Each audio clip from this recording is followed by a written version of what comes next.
Melody of Madness. Sound Valley was a quaint town with a deep reverence for music. Its most celebrated resident was Elias Crowe, a deaf musician whose talent defied logic and comprehension. Born without the ability to hear, Elias mastered instruments with uncanny precision and composed symphonies that moved audiences to tears. He was a global sensation, hailed as a miracle in the music world. Elias had never known sound, relying solely on vibrations and instinct to create his masterpieces. Despite his fame, he lived a modest life, devoted to his art. But one evening, as he sat in his study penning another symphony, he felt something odd, a faint sensation in his head. Then it happened. A sound. It was unfamiliar and distorted, like a murmur through static. Elias froze, his pen hovering above the sheet music. He had no reference for what a voice should sound like, but this felt like one. He shook his head, dismissing it as fatigue, and returned to his work. But that night he dreamed of voices, a cacophony of jumbled tones speaking a language he didn't understand. He woke in a cold sweat, his heart racing. The next day, Elias prepared for a sold-out concert. He pushed the strange experience from his mind and focused on the music. Thousands gathered in the Sound Valley amphitheater, eager to witness his genius. The stage lights illuminated him as he sat at the grand piano. The first note rang out, and the crowd fell silent, entranced by the beauty of his playing. But then, amidst the melody, he heard it again. A voice. At first, it was faint, like someone speaking from a distant room. But as he continued playing, it grew louder, intruding on his thoughts.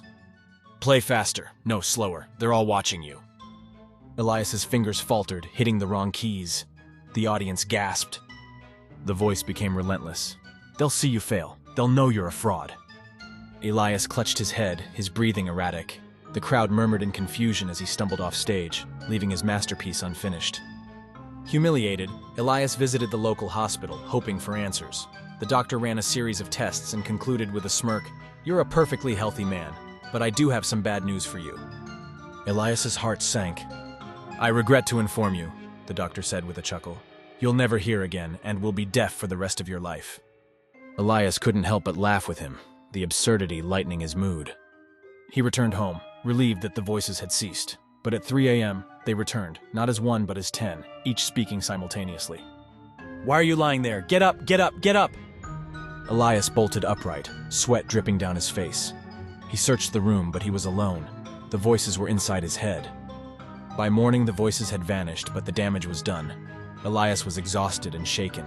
He went to his studio, hoping music would ground him. Sitting at the piano, he placed his fingers on the keys, but nothing came. He couldn't remember how to play.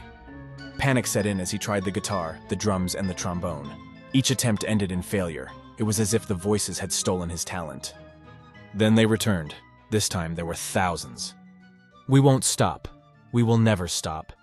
We will be here until you do what we say. No one lives. They all must go." The chant echoed endlessly, growing louder until Elias screamed. He fell to the floor, clutching his head, the voices drowning out his thoughts. For the next 3 days, Elias was a man possessed. The voices took over, controlling his every move. Day 1. Elias stormed into a bustling cafe in downtown Sound Valley. Without warning, he grabbed a carving knife from the kitchen and turned on the patrons. The scene was chaos as tables overturned and screams filled the air. Elias vanished before anyone found out what he did. Day 2. Elias targeted the Sound Valley Conservatory, where he had once taught aspiring musicians. He locked the doors and set the building ablaze, ensuring no one escaped. As the fire raged, the voices praised him, their chants merging with the crackle of flames. Then Elias took off running, vanishing in the night. Day 3. Elias turned his wrath on the amphitheater where he had last performed. During a rehearsal, he stormed the stage with a sledgehammer, destroying instruments and attacking the musicians.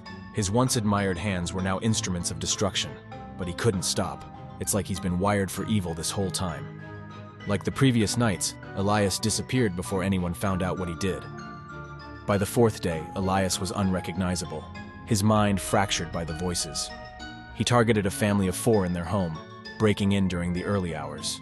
His methods were brutal and horrifying, each act more monstrous than the last. The police, tipped off by a survivor from the cafe, burst into the house just as Elias ended the father's life. The scene they witnessed was beyond comprehension. Elias turned to face them, his hands dripping, a chilling smile on his face. In jail, Elias sat alone in his cell. The voices were gone, leaving only silence and the weight of his actions. He stared at the wall, numb and broken. Then, as the clock struck midnight, the voices returned one last time. "We are just here to say goodbye. We are leaving now. Not because you committed those crimes, but because we were leaving your head in 4 days anyway, whether you did the crimes or not. So essentially, you did all that for nothing and wasted your legacy. Have a good life." Elias screamed, slamming his fists against the walls. "Why?" he cried, his voice hoarse. "Why did you do this to me?" There was no answer, only silence. As the realization sank in, Elias collapsed to the floor, sobbing. His genius, his legacy, and his humanity, all gone. He was no longer the celebrated musician of Sound Valley. He was a monster, forever haunted by what he had done. And the voices, true to their word, never returned.